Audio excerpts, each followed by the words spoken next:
राधे राधे गुरुजी। जी। गुरुजी ये गुटखा ज्यादा खाते हैं, कौन? ये हमारे पति। बात कराओ पति से।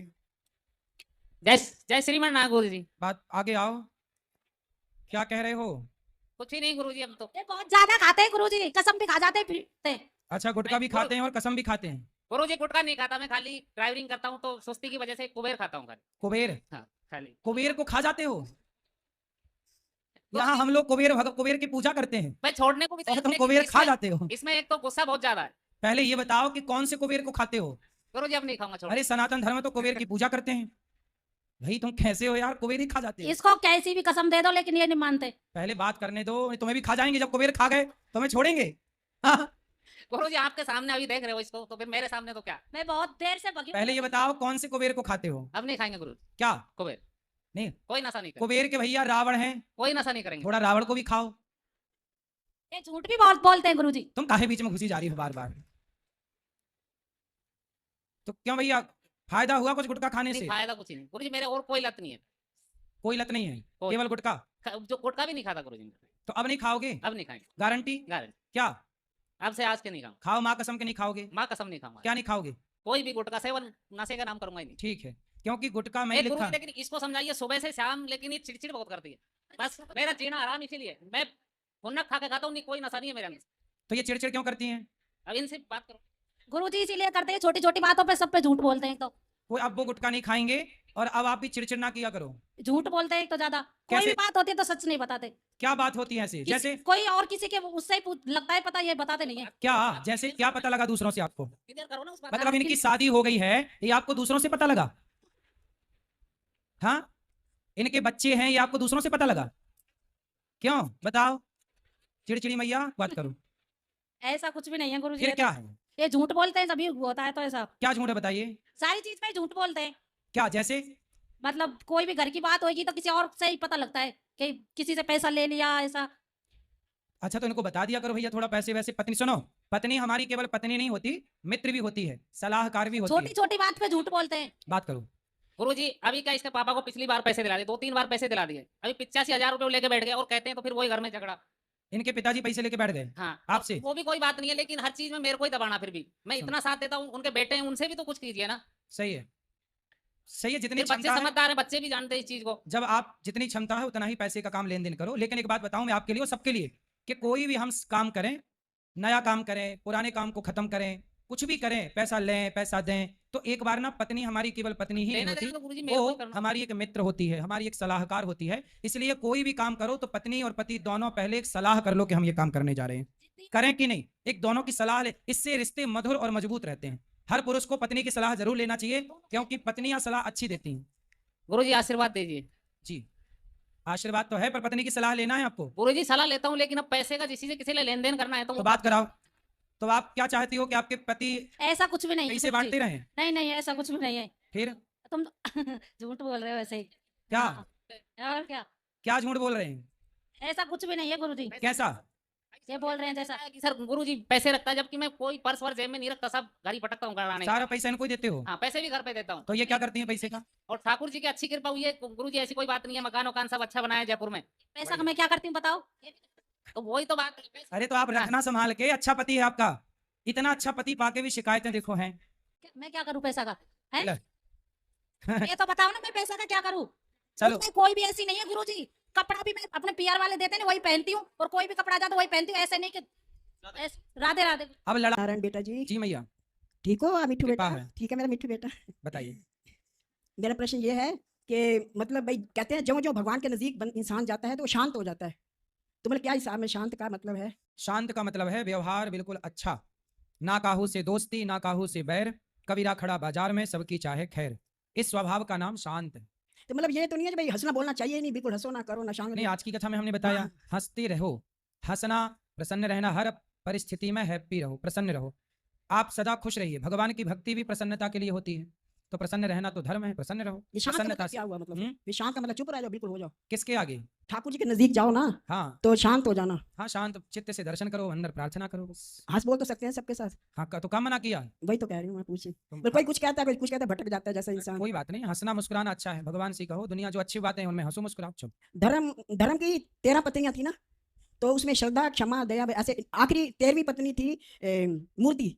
ठीक है, मूर्ति, तो ये मूर्ति यही वाली मन में बसा के मूर्ति वही वाली? मूर्ति नाम था, पर आप कह सकते हैं कि मूर्ति जो धर्म की पत्नी है, मतलब धर्म की पत्नी का अर्थ है कि जो धर्म मूर्तिमान होता है। हाँ जी। जैसे राजा हरिश्चंद्र मूर्तिमान धर्म के स्वरूप बन गए, अच्छा। राम मूर्तिमान धर्म के अवतार है, रामो विग्रहवान धर्म। तो मूर्तिमान, लोग नहीं कहते कि ये तो मूर्तिमान धर्म है। हाँ जी। तो मूर्ति का अर्थ यही हुआ कि आपको धर्म ये प्रेरणा देता है कि आप धर्म के मूर्तिमान समाज के लिए उदाहरण बने। अच्छा। मूर्तिमान, तो वो मूर्ति पत्नी है, तो वो ये भी सिखा रही है कि आप धर्म की मूर्ति बने, हाँ। मतलब समाज के लिए आप आइकॉन बने कि ये धर्म पर चले। जैसे हरिश्चंद्र धर्म पर चले तो हमको प्रेरणा मिलती है, हम भी सच के रास्ते पर चले। तो ये सच की प्रेरणा कहाँ से आई? हरिश्चंद्र से। ऐसे ये दास अनिरुद्ध वृद्ध माओं की सेवा करता है, तो आज के लड़कों को ये प्रेरणा मिलेगी कि मैं भी अपनी वृद्ध माँ की सेवा करूं। तो यही धर्म की मूर्ति है, आपको धर्म की मूर्ति बनना है, अच्छा। हम सबको धर्म की मूर्ति बनना है। ठीक है, मैंने सोचा वो बांके बिहार की मूर्ति है, जैसे यही हाँ, मूर्ति। सब बाकी बिहारी भी भगवान धर्म के प्रतीक बन के खड़े हैं। हाँ जी, ठीक, वैसी मूर्ति को कहते हैं। धर्म की प्रतिमूर्ति तो है भगवान भी। हाँ जी, वो गुरु तत्व और कृष्ण तत्व, तत्व का क्या एक ही है मतलब? मैया, गुरु के बिना कृष्ण का ज्ञान हो ही नहीं नहीं, सकता। तत्व क्या होता है मतलब? 24 तत्व होते हैं, कृष्णात् परम किमपि तत्व हम न जाने, कृष्ण को ही तत्व कहते हैं। हाँ जी। जैसे तत्व क्या है? पंच तत्व, पृथ्वी जल वायु अग्नि आकाश, ये भी एक तत्व है। पृथ्वी को तत्व कहा है, जल को तत्व कहा है, अग्नि को तत्व कहा है। ऐसे इंद्रियां हैं, मन बुद्धि चित्त अहंकार, ये भी तत्व की श्रेणी में आते हैं। और रूप रस गंध, ये भी तत्व की दृष्टि में आते हैं। तो ये सब तत्व हैं, जैसे पृथ्वी तत्व, जल तत्व, वायु, ये सब तत्व की श्रेणी है। पर सबसे बड़ा कृष्ण भी एक तत्व है। कृष्णात् परम किमपि तत्व हम न जाने, कृष्ण रूपी तत्व को जान लेने के बाद सारे तत्वों को जानने की जरूरत नहीं है, वो जान लिया एक बहुत है। ठाकुर जी के आगे रोना मतलब हंसना चाहिए कि रोना? कहते हैं रो के पुकारो। हंसना भी चाहिए, रोना भी चाहिए। रोना मतलब रो रो के, मैं तो रोती नहीं हूँ, मैं कि उदास हो जाएगा मेरा काना। तो मत रो भाई। रोने का मतलब ये है कि और किसी के आगे ना रोकर भगवान के आगे। और जब प्रेम जागेगा, मैं रोती जैसे हूँ, मेरा काना उदास हो जाए। नहीं, बात सही है। जैसे जैसे बच्चे को देख करना, जब दूर से आता है तो माँ रोने लग जाती है, तो माँ कोई रोती थोड़ी है, पर आंसू छलक जाते हैं। ऐसे जब भक्त अपने भगवान को प्राप्त करता है, मिलता है और प्रेम जागता है, तो अपने आप आंसू आते हैं। वहां रोना नहीं पड़ता, वो अपने आप बहते हैं आंसू। अच्छा गुरुजी, एक मिनट गुरुजी के बारे में बोलने, अच्छा बोलिए गुरुजी, ये आपके बारे में सब ऐसा ऐसा क्यों करते हैं? कोई कभी कोई नई बात, कभी कोई नई बात। अब मैं उस दिन कहीं गई, किसी को मैंने बोला, मैं देखो कितनी छोटी उम्र है, उन्होंने कितना वो कर लिया। हाँ, कहते हैं, वो कहता है कि ना ये जितनी जल्दी ऊपर चढ़े हैं ना, उतनी जल्दी ये वो होगा। मैं क्यों कह रहे, लोगों के आगे मीम्स बन रहे हैं, इनकी पर्सनैलिटी में फर्क पड़ता है। मीम्स बनाते हैं ना लोग, इनकी पर्सनैलिटी फर्क पड़ता है। उनसे कहना कि आकाश की तरफ, सूर्य की तरफ कोई थूकता है ना, मैं वो बड़ा तो गुस्सा। सूर्य प्रभावित नहीं होता उस थूक से, वो थूक तुम्हारे मुंह पे ही गिरता है। अब देखिए समाज की प्रतिक्रिया, लोग ये आस लगाए बैठे हैं कि कब अनिरुद्धाचार्य नीचे आए और कब वो खुशी मनाएं, क्योंकि ऊपर जाने से, यही मैं कह रहा हूं। कामयाबी प्राप्त करने से उनके अंदर क्या है? जलन है। वो ये चाह लगाए बैठे हैं कि कब ये नीचे गिरें और कब हृदय में थोड़ी सी ठंडक प्राप्त हो। नहीं, सोचिए, बस- समाज, जबकि मैंने उन लोगों का कुछ बिगाड़ा नहीं, ना उनके घर चोरी की, ना उनसे कुछ मांगा। समाज आज दूसरों के सुख से ही परेशान है, अपने दुख से कोई दुखी नहीं है। वही मैंने बहुत सुनाया उसको, बहुत सुनाया। मैंने देखो आज लोग इसलिए परेशान नहीं है कि घर में खाने को रोटी नहीं, घर में कोई तकलीफ है। लोग परेशान इसलिए हैं कि हमारा पड़ोसी आगे क्यों चला गया। भाई आप मेहनत, आप आज के लोगों से पूछिए कि तुम कितने घंटे काम करते हो। आप जितना काम करते हो, आपको ईश्वर उतनी मजदूरी देता है। ये दास जितना काम करता है, ईश्वर उतनी मजदूरी देता है। यही मैंने बोला, मैंने आप हम सब हैं ईश्वर के मजदूर। राम झरोखा बैठ के सबका मुजरा लें, जाकी जैसी चाकरी ताको तैं सो दें। यही मैंने बोला, मैंने खूब सुनाया उसको। मैं कहा जाके जाओ, मैं 3-4 बार पूरी कथा सुनते आती हूँ, वहाँ बैठी रहती हूँ, देखती सारा दिन सेवा करते, सलाम नहीं करते बिल्कुल। जी, बहुत सुनाया मैंने उनको। आप जैसी माएँ हैं सुनाने के लिए, तो हमें जरूरत ही नहीं पड़ती। आप लोग ही मोर्चा संभाल लेते हैं। हाँ, मैं क्या वो कह रहे बिग बॉस में गए, तो मैं बिग बॉस में गई, बिग बॉस वाली आई थी यहाँ पे खुद अंदर जो काम करती, टीवी वाली उनसे बोल देते तुम भी चले जाओ, कौन तुम्हारी हाथ पकड़ा, तुम्हारे 14 पता है तुम्हारा। न्यूज वाली आई थी, बॉम्बे वाली आई थी, सब यहीं पे फिर वापस आते हैं, यहीं वापस आते हैं। कितना वो काम उनसे करते हैं, बोल सारा दो, दिन सेवा बेचारे करते हैं। देखो मैया क्या करें, खिसियानी बिल्ली क्या करे, खंबा नोचे। खुद तो अपने को सफल बना नहीं पाए, तो जो सफल हैं उन्हें थोड़ी गाली दे के कलेजे में ठंडक तो आई जाएगी कि चलो हम नहीं सफल हो पाए तो सफल लोगों को गाली ही दे दें। यही मैंने बोला, मैं कहा तुम करके दिखाओ ना, तुम भी करो ना। मना छोटी उम्र में वो कर रहे हैं, इतना काम किया उन्होंने दुनिया। उनसे बोलना कि तुम अपने 2 बच्चों को पढ़ाते पढ़ाते मर जाते हो, उन्हीं के लिए कमाते कमाते मर जाते हो। लेकिन गौरी गोपाल में 150 बच्चे रहते हैं, जिन बच्चों से हमारा खून का कोई रिश्ता नहीं है। गरीब परिवार के बच्चे हैं, किसी की माँ नहीं, किसी का बाप नहीं। ऐसे बच्चों को यहाँ रखना, उनको पढ़ाना लिखाना, योग्य बनाना, क्या ये ईश्वर ने जिम्मेदारी नहीं दी? हम बड़े खुश नसीब हैं कि ईश्वर ने इस काम के लिए हमें चुना। आपको गाली देने के लिए चुना तो आप गाली ही दे दो। चलो बेचारे मैया अच्छा है, बेचारे कुछ तो दे ही रहे हैं, गाली ही सही, मैंने यही बोला। कुछ ले नहीं रहे हैं। दे लोगों ने पत्थर फेंके हम पर, लोगों ने बहुत पत्थर फेंके हम पर, हमने पत्थर उठा के घर बना लिया। वाह, हमने पत्थर उठा के घर बना लिया, सही है। निंदा जो करी हमने परवाह नहीं करी और हमने अपना आगे चलते निंदक गए। नियरे राखिए आंगन कुटी छवाय, बिन साबुन पानी बिन निर्मल करत स्वभाव। मैं उनका निंदा तो करने वाला भी अच्छा होता है, कम से कम वो बताता रहता है कि हम गलती कहाँ कर रहे हैं। मैं उनका मोटो फॉरगिव और फॉरवर्ड, माफ करो और आगे बढ़ो।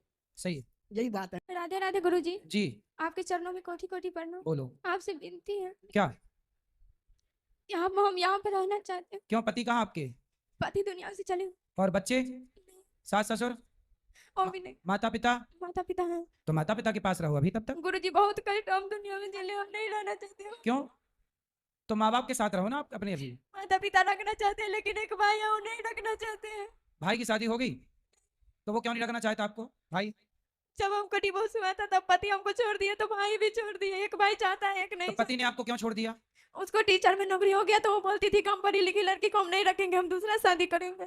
अच्छा, आपके पति की टीचर में नौकरी लग गई, हाँ, शादी हुआ था 2021 में, और उसको मतलब तो पति की नौकरी लग गई तो आपको छोड़ दिया कि अब पत्नी कम पढ़ी लिखी है। हम कम पढ़ी लिखी है, 8वीं किए हैं, ज्यादा नहीं। नहीं तो पति ने क्यों छोड़ दिया भाई, ये तो अधर्म है। शादी के बाद नौकरी हुआ तो मेरे भैंसुर बोले कि ये लक्ष्मी पति को बोलना कि भाई पत्नी के भाग्य से ही नौकरी मिली उसको, और पत्नी को छोड़ है इस दुनिया में गुरुजी। पति नहीं है, कहाँ चले गए। दुनिया से चले गए भगवत धाम। अच्छा, जब आपको छोड़ा तो छोड़े कितने समय हो गया। बस 22 मार्च को डिवोर्स दिया और 21 मई को चले गए दुनिया से। क्यों चले गए, दोनों किडनी फेल। मतलब आपको तलाक दी और चले गए, और बोला था आपसे कि दूसरी शादी करूंगा। पहले से हमको बहुत अलग अलग लगते थे, घर में नहीं रहने देती थी, बोलती थी तुम यहाँ से चले जाओ, फिर भी हम रहना चाहते थे लेकिन नहीं रखे। जब हम आपको कथा सुनते थे तो घर के आदमी सब बोलते थे ये पागल हो गई है, ढोंगी बाबा को कथा सुनते रहते हैं। पति नहीं सुनते थे कथा तो चले गए। पति सुनते थे थोड़ा थोड़ा, और जेठ जो थे ना बड़ा भैंसुर वो सुनते थे, वो बोलती थी कथा सुनो अच्छा ज्ञान होगा। और सास ससुर बोलते थे ये अच्छा नहीं है, ये ढोंगी बाबा है। मेरे पति भी बोलते थे कि ढोंगी है, इसको कथा मत सुनो। फिर हमको बहुत अलग अलग रखने लगे। आपको कथा सुनकर गुरुजी हम बहुत कष्ट सहे हैं, फिर भी हमको कोई नहीं रखना चाहते। नहीं, आप चिंता ना करो, भगवान आपको रखेंगे, भगवान अपनी शरण में सबको रखते हैं। ठीक है, बच्चे हैं आपके, बच्चे शादी नहीं करना चाहते हैं गुरुजी। नहीं, जब शादी हुई तो आपके बच्चे नहीं हुए। नहीं, अच्छा, साथ में हमको 1.5 साल रखे और 2 साल से हम अलग अलग रह रहे हैं। तो आप पति से दूर ही रही हैं शादी के बाद। 2 साल से हम अलग रहे थे। चलो, भगवान चिंता ना करो, आपके लिए कई रास्ते खोलेंगे और आप सदा सुखी रहना। गुरुजी हमको भगवान के चरणों में रहना है, नहीं हाँ जाना है। रहना आराम से, कोई बात नहीं। तो आप यहाँ रहना चाहती हैं, हाँ, तो यहाँ क्या करोगी बताओ। कुछ भी करेंगे, तो वृद्ध माताओं की सेवा कर लोगी। हम मेहनत करने के लिए बहुत तैयार है। हम बहुत मेहनत करते थे, ससुराल में भी बोलते थे, पति को बोले कि हम मजदूर करके आपको खिलाएंगे। सिलाई मशीन चलाते थे वहाँ पर, अपने मायके में सिलाई चलाते थे। हम बोले कि हम सिलाई चला के आपको भी इलाज तो आपके माता पिता तैयार हैं हाँ, वो कि तैयार आप थे। काम करें। सिलाई तो जहाँ बेटा आप रहती हो, गांव घर है, आप वहाँ काम कर सकती हो ना, अपने गांव के पास भी रह लोगी घर मेरा में। छोटा भाई और नहीं, हमको देखना नहीं चाहती है। छोटे भाई को ले आना, हम समझा लेंगे। नहीं, वो बहुत बदमाश है, बहुत बदमाश, इतना बदमाश है कि वो मारने पर तुले है कि हम जिसको जान से मार देंगे और जेल चले जाएंगे। तो बाप नहीं समझाता उसको। सब उससे परेशान है गुरुजी।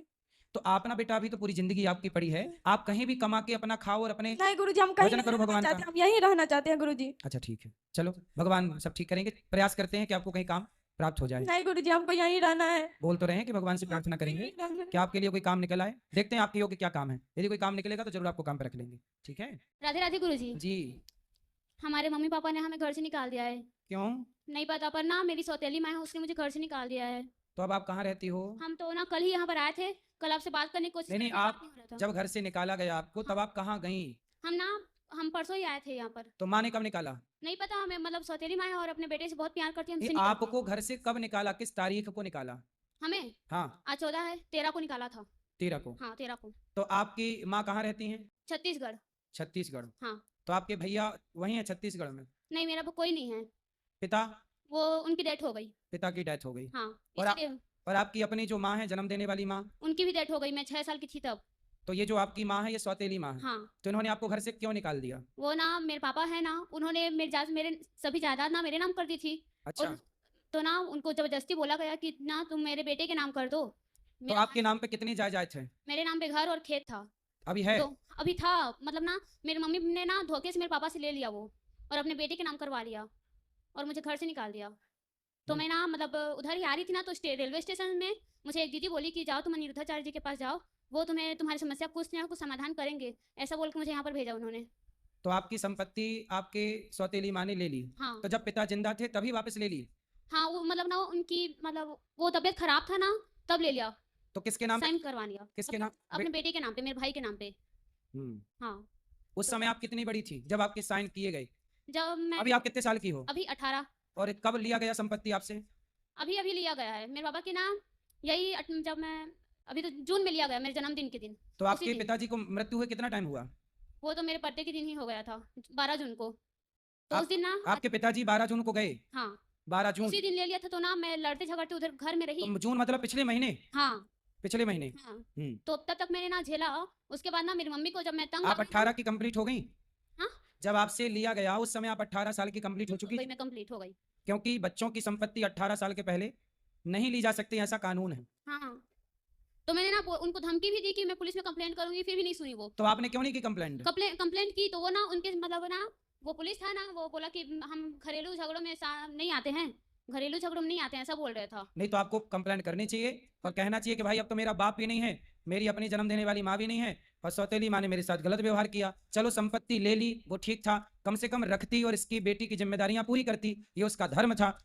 अब उसने संपत्ति भी ले ली और घर से भी निकाल दिया, ये तो उसने अधर्म किया और अधर्मी को दंड मिलना ही धर्म है। इसलिए आप पुलिस कंप्लेंट करिए और उसके खिलाफ कार्रवाई करिए, यही धर्म है। जी गुरुजी धन्यवाद। अपने अधिकार की लड़ाई अर्जुन को लड़नी पड़ी, हाँ तो फिर आपको भी अपने अधिकार की लड़ाई लड़नी पड़ेगी और जी, कानून आपके पक्ष में होगा, जी क्योंकि गुरुजी। आपके साथ छल किया गया है। हाँ सारी संपत्ति क्यों ली गई? और मुझे ली नहीं गई तो पता। फिर घर से क्यों निकाला गया? वो तो ना मतलब वो बोल रही थी कि तू घर से जाओ, घर से जाओ, शादी करना चाहते थे एक बूढ़े से मेरी। तो मैं बोली कि मैं अभी शादी नहीं करूंगी। अच्छा, वो आपकी शादी करना चाहते थे? हाँ बूढ़े से करना चाहते थे जो मेरे बाप का उम्र का था। क्यों ऐसा करना चाहती थी? नहीं पता, मैं तो ना हमारे यहाँ 21-22 साल में होती है, हाँ, तो मैं 21-22 साल में करना चाहती थी। अभी तो मैं 18 की हूँ, तो ना वो मेरी शादी करना चाहती है। तो किसके- मैं वो ना एक बुढ़ा था, वो उसी का ना क्या लगता था, चाचा या क्या लगता था मुझे नहीं पता। मतलब ना उसी आपकी के साथ सौतेली करना माँ के चाहती हूँ। रिश्तेदार से वो शादी करना चाहती थी? हाँ तो नहीं आप पता, बुढ़े से मत करना।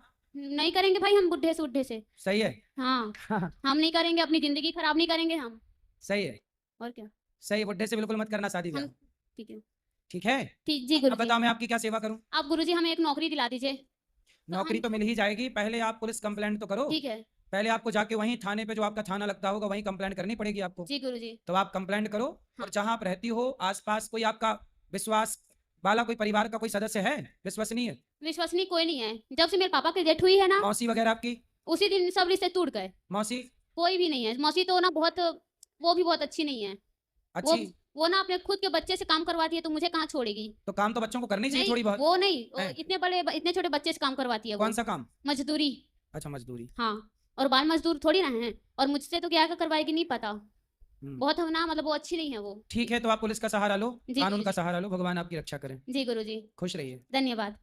सारे तीरथ धाम आपके चरणों में, हे गुरुदेव प्रणाम आपके चरणों में। गुरुजी हमें जीना सिखा दिया, गुरुजी हमें जीना सिखा दिया। भटक रहे थे, भटक रहे थे,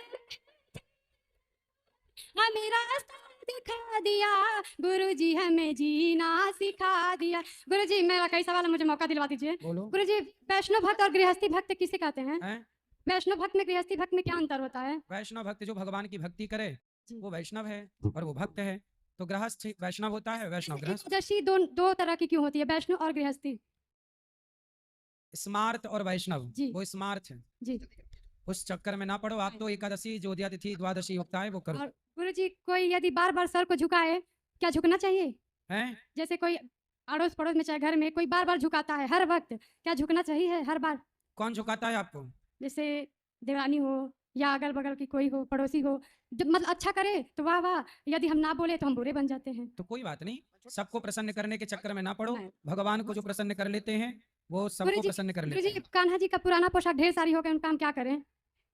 क्या होगा? ढेर सारे पोशाक जी तो विसर्जन करो, ढेर सारी हो गड्ढा गए। खोद के। और गुरुजी सुव्यवस्थित एकादशी के व्रत में विसर्जन। केला खाया जाता है? हैं? केला कब? एकादशी व्रत में। क्यों नहीं खाया जाता? फलाहार है वो, फल है। और चावल से ही पारण किया जाता है। चावल से पारण द्वादशी को। और गुरुजी जैसे कि मेरी सासू माँ है ना, वो पिछले 10 साल से मेरी शादी हो गई है, तो पिछले 10 साल में कभी मांस मदिरा नहीं खाती थी।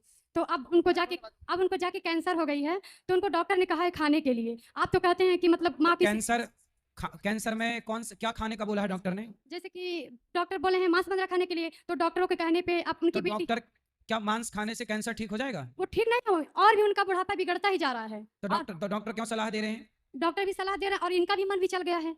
नहीं तो डॉक्टर ने ऐसी सलाह क्यों दी कि मांस खा लो? कहते हैं कि खाओ पियो और स्वस्थ रहोगी, जबकि स्वस्थ नहीं और वो अस्वस्थ होती जा रही हैं। तो मांस खाने में तो अस्वस्थ होंगी। और कैंसर की दवाई गौमूत्र, हल्दी, नीम इत्यादि। अभी सिद्धू जी की पत्नी को कैंसर हो गया था, जी वो जिंदगी, तो उन्होंने जिंदगी- ऐसे ही चीजों से ठीक किया। अब वो जिंदगी और मौत से लड़ रही हैं, आखिरी चल रही हैं तो मतलब। अब बताओ क्या करें?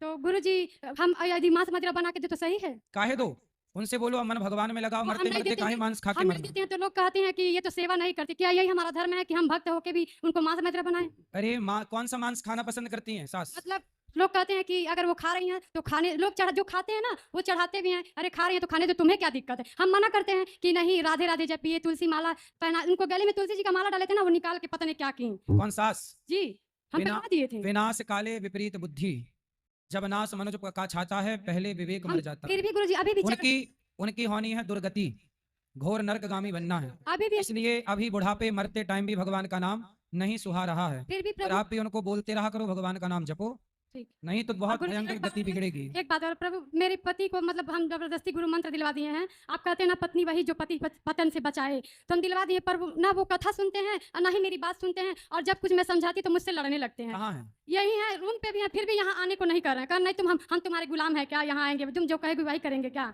आए नहीं कथा में? कथा में नहीं शामिल, नहीं कथा सुनने में मन लगता है। यहाँ आके भी हम वृंदावन अपने पैसे से टिकट कटवाते हैं और जबरदस्ती उनको लेके आते हैं। 3 साल से लाते हैं, पर फिर भी उनका मन भक्ति में नहीं लगता। ऐसा क्या करें गुरु जी? कोई बात नहीं, हम हाँ, उनको मंत्र दिलवा दिए हैं। होगा।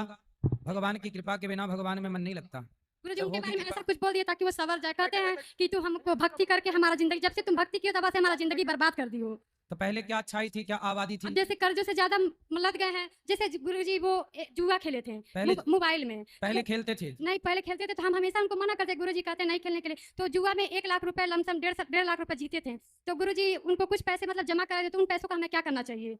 तो वो जीत गए हैं, जीते थे, फिर से बंद करवा दिए हम। तो अब फिर खेलते हैं। नहीं अब तो नहीं, लेकिन उन पैसों से जैसे मेरा गिरवी रखा हुआ था जेवर, तो वो छुड़वा दिए थे। अब जितना वो छुड़वाए ना उससे कहीं ज्यादा मेरा रख के ब्याज बढ़ रहा है। तो ये मेरे कर्मों का ही फल है ना, उनके कर्मों का किए का फल हमें भी मिल रहा है। गलत पैसा कहीं ना कहीं वो परेशान जरूर करेगा। तो गुरु जी उन पैसों का हमें क्या करना चाहिए जो बचा है? उस पैसे को ठीक है, आप जो अच्छी जगह है वहां लगाओ, बच्चों की पढ़ाई में लगा सकते हैं उसे। फिर भी कुछ अनर्थ हो तो उस पैसों नहीं, से? कोई अनर्थ नहीं होगा। बेईमानी का पैसा गलत ही होता है, उसे सही उपयोग करो और आगे से ना कमाओ बेईमानी से, बस ये रास्ता और है। वो कभी कभी शराब भी पीते हैं, तो उन्हें ऐसा कुछ बोलिए कि वो ना पिए। दूसरों को वो घर बनाते हैं और अपना घर खुद। चलो प्रार्थना करते हैं उन्हें सद्बुद्धि आए और वो शराब ना पिए। शराब पीना कितना गलत है सबको हम रोज यही बताते हैं।